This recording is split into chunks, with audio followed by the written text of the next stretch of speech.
Assalamu alaikum students. Today we are going to start topic 7.3 pressure. Pressure is defined as the force acting normally per unit area on the surface of the body is called pressure. अब देखें कोई body का जो area है उसके ऊपर जितनी force लग रही होगी और वो फोर्स किस तरह लगे, वो फोर्स नॉर्मली लग रही हो तो उसको हम कहते हैं ये प्रेशर लग रहा है बॉडी के ऊपर। जी स्टूडेंट्स, तो कंसीडर करें कि ये हमारे पास एक बॉक्स है, कोई ऑब्जेक्ट है जिसका एरिया क्या है, मीटर स्क्वायर है। 1 metre square mean unit area, और उसके ऊपर फोर्स लग रही है। अब देखें फोर्स किस तरह लग रही है, 90 एंगल पे।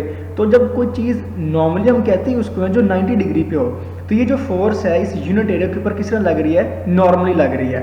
तो अब इसकी फोर्स की वजह से जो प्रेशर क्रिएट होगा उसको हम क्या कहेंगे, pressure is equal to force over unit area. ठीक है, और इसका फॉर्मूला क्या बनेगा, P is equal to F by A. जी तो अब एक इंपॉर्टेंट चीज़ यहाँ पे ये देखें कि प्रेशर और एरिया का आपस में रिलेशन किस तरह बन रहा है। Pressure is inversely related to area. Area और प्रेशर दोनों आपस में क्या है, इनवर्सली रिलेटेड है। ये तो इसका क्या मतलब है कि जब एरिया बहुत कम होगा, लेस होगा, तो प्रेशर की वैल्यू क्या हो जाएगी, बहुत ज़्यादा इंक्रीज कर जाएगी।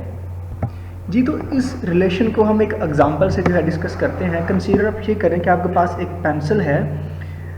अब आपने उस पेंसिल को अपने हथेलियों के दरमियान रखा हुआ है। ये दोनों जो लाइंस हैं ये रिप्रेजेंट कर रही है कि आपकी जो पाम है आपने हथेलियों के दरमियान इस पेंसिल को रखा हुआ है। अब ये जो पेंसिल है इसकी एक साइड शार्प टिप है और दूसरी जो साइड है वो ब्लंट साइड है, आपने दूसरी साइड को शार्प नहीं किया हुआ। जी तो जब आप पेंसिल को अपने हथेलियों से दबाएंगे तो होगा क्या, ये जो शार्प टिप है इस साइड से आपको हथेली पे बहुत ज़्यादा मोर पेन फील होगी, बट ब्लंट साइड से आपको लेस पेन फील होगी, आपको ज़्यादा जो है दर्द नहीं फील होगा। जी स्टूडेंट्स, तो इसकी रीज़न क्या है, देखें आपकी पाम पे प्रेशर कौन लगा रहा है, ये टिप लगा रही है। तो टिप का एरिया क्या है, बहुत लेस एरिया है। तो उसकी वजह से आपने अभी रिलेशन पढ़ा कि प्रेशर और एरिया इनवर्सली रिलेटेड है। अगर एरिया लेस होगा तो प्रेशर यहाँ पे बहुत लार्ज हो जाएगा। जब आपकी पाम पे प्रेशर बहुत ज़्यादा लगेगा तो आपको मोर पेन फील होगी। इसी तरह यहाँ पे क्या होगा, एरिया बहुत कम है क्योंकि ब्लंट साइड है, एरिया लार्ज है, बहुत लार्ज एरिया, तो प्रेशर की वैल्यू क्या हो जाएगी, बहुत लेस हो जाएगी। दैट्स व्हाई आपको इस पाम पे लेस पेन जो है वो फील होगी। जी स्टूडेंट्स, अब हम ये ड्राइंग पिन और वुडन बोर्ड की एग्जाम्पल को डिस्कस करते हैं। जी ये एक वुडन बोर्ड है, इसके अंदर आपने क्या करना है, ये जो ड्राइंग पिन्स हैं इनको एंटर करना है। आप देखें मैं 2 ड्राइंग पिन्स बनाई हुई हैं। एक जो टिप है वो बड़ी शार्प है, लेस एरिया है, दूसरी की जो टिप है बहुत लार्ज एरिया वाली है।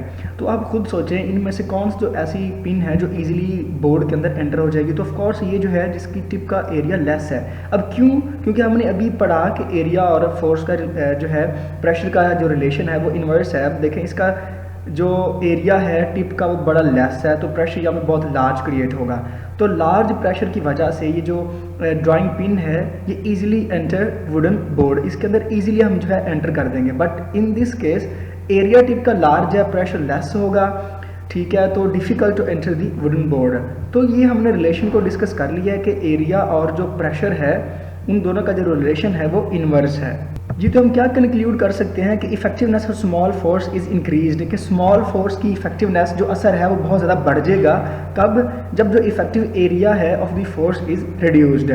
जिस तरह पिन की एग्जांपल ली थी, जब इफेक्टिव एरिया बहुत कम होगा तो क्या हो जाएगा, जो फोर्स आप चाहे स्मॉल फोर्स लगा के भी पिन को बोर्ड के अंदर क्या कर सकते हैं, एंटर कर सकते हैं। So pressure depends upon 2 terms, force and area.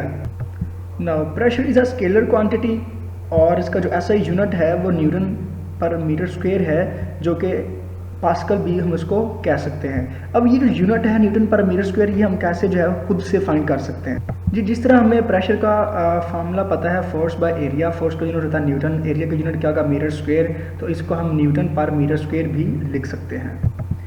और 1 न्यूटन पर metre square is equal to 1 pascal, और ये एक एमसीक्यूज भी हो सकता है। आई होप स्टूडेंट्स आप लोगों को प्रेशर के बारे में आइडिया हो गया होगा, प्रेशर क्या है और कब जो है प्रेशर लार्ज होगा, कब कम होगा, ये किस पे डिपेंड करता है, क्वांटिटी कौन सी है। ओके जी स्टूडेंट्स, अल्लाह।